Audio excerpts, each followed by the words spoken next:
গ্রীষ্মকালে মৌসুমী সব ফলের সাথে কাঁঠালও একটি খুবই জনপ্রিয় ফল। কাঁঠাল এমন একটি ফল যা কাঁচা পাকা দুই অবস্থায় খাওয়া যায়, আবার সাথে কাঁঠালের বীজও কিন্তু খাওয়া যায়। তবে এই কাঁঠালের বীজ আমাদের স্বাস্থ্যের মধ্যে কেমন প্রভাব ফেলে তা হয়তো আমরা অনেকেই জানি না। হ্যালো এভরিওয়ান, আসসালামু আলাইকুম, it's me Sumi Alam, welcome back to my channel. I hope সবাই ভালো আছো। তো আজকের এই ভিডিওতে আমি তোমাদের সাথে কাঁঠালের বীজের উপকারিতা ও অপকারিতা সম্পর্কে শেয়ার করব। আশা করছি আমার আজকের এই ভিডিওটা থেকে তোমাদের অনেক বেশি উপকার হবে। কাঁঠাল এমন একটি ফল যা কাঁচা থাকা অবস্থায়ও খাওয়া যায়, আবার পাকাও খাওয়া যায়। আবার কাঁঠাল খাওয়ার পর কাঁঠালের যে বীজ থাকে সেটিও কিন্তু খাওয়া যায়। আর এই কাঁঠালের বীজ কেন খাবে, এটি খেলে কি আমাদের স্বাস্থ্যের কোনো পরিবর্তন হবে, সেটা তোমাদেরকে আমি আজকের এই ভিডিওতেই বলবো। তো চলো আর কথা না বাড়িয়ে কাঁঠালের বীজের উপকারিতা আর অপকারিতা সম্পর্কে জেনে নেওয়া যাক। কাঁঠাল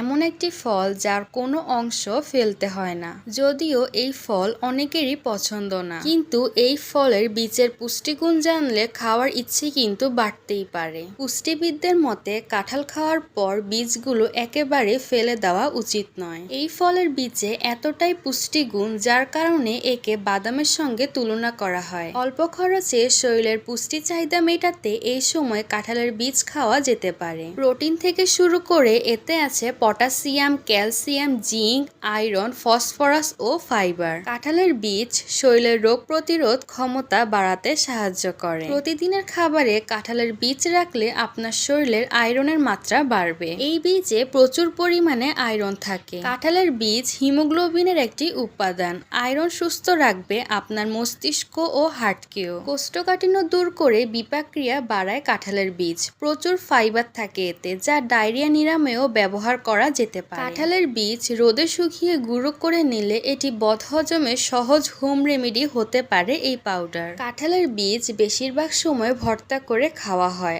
আর এই কাঁঠালের বীজের ভর্তা যারা খেয়েছে তারা অবশ্যই জানে যে এটি খেতে কতটা বেশি মজা হয়। কাঁঠালের বীজ আমাদের দৃষ্টিশক্তি বাড়াতেও অনেক সাহায্য করে। কাঁঠালের বীজে প্রচুর ভিটামিন এ আছে, যা চোখের জন্য খুবই জরুরি। যারা চোখের বিভিন্ন সমস্যায় ভোগে তারা চোখের যত্নে কাঁঠাল নিয়মিত খেতে পারে। এটি নাইট ব্রাইটনেস কাটাতেও সাহায্য করে। কাঁঠালের বীজ আবার আমাদের ত্বক ও চুলের যত্নেও অনেক বেশি সাহায্য করে। কাঁঠালের বীজ আমাদের বয়সের ছাপ দূর করতেও অনেক সাহায্য করে। কাঁঠালের বীজের সাথে গুঁড়ো দুধ মিশিয়ে পেস্ট তৈরি করে ফেস প্যাক বানিয়ে 2 সপ্তাহ পর পর মুখে লাগালে বয়সের ছাপ অনেক অংশে রোধ করা যায়। এতে থাকা অ্যান্টিঅক্সিডেন্ট উপাদান মৃত কোষ দূর করে ত্বককে করে তোলে সতেজ।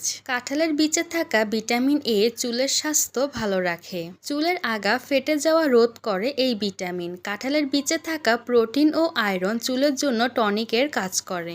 রক্তে হিমোগ্লোবিন বাড়ায় কাঁঠালের বীজে থাকা আয়রন, যা রক্ত স্বল্পতা সংক্রান্ত সমস্যা মোকাবিলা করে। তো এতক্ষণ তো কাঁঠালের বীজের উপকারিতা সম্পর্কে বললাম, এখন এই কাঁঠালের বীজের কিছু অপকারিতা সম্পর্কেও বলা যাক। কাঁঠালের বীজ সাধারণভাবে ক্ষতিকর না হলেও কিছু ক্ষেত্রে কিছু সমস্যা তৈরি করতে পারে। কাঁঠালের বীজ অতিরিক্ত পরিমাণে খেলে হজমের সমস্যা যেমন পেট ফাঁপা বা কোষ্ঠকাঠিন্য হতে পারে। অনেকের আবার কাঁঠালের বীজে ল্যাটেক্সের প্রতি অ্যালার্জি থাকতে পারে, যার কারণে চুলকানি, ফুসকুড়ি হতে পারে। কাঁঠালের বীজে যদিও পটাশিয়াম বেশি থাকে, যা রক্তচাপ কমাতে সাহায্য করে, তবে কিছু ক্ষেত্রে অতিরিক্ত পরিমাণে কাঁঠালের বীজ খেলে রক্তচাপ বেড়ে যেতে পারে, বিশেষ করে যাদের উচ্চ রক্তচাপের সমস্যা আছে। তাই কাঁঠালের বীজ খেলেও পরিমাণ মতো খাওয়া উচিত, যাতে স্বাস্থ্যের কোনো সমস্যা না হয়। আর এই কাঁঠালের বীজের অপকারিতা থেকে উপকারিতাটা একটু বেশি,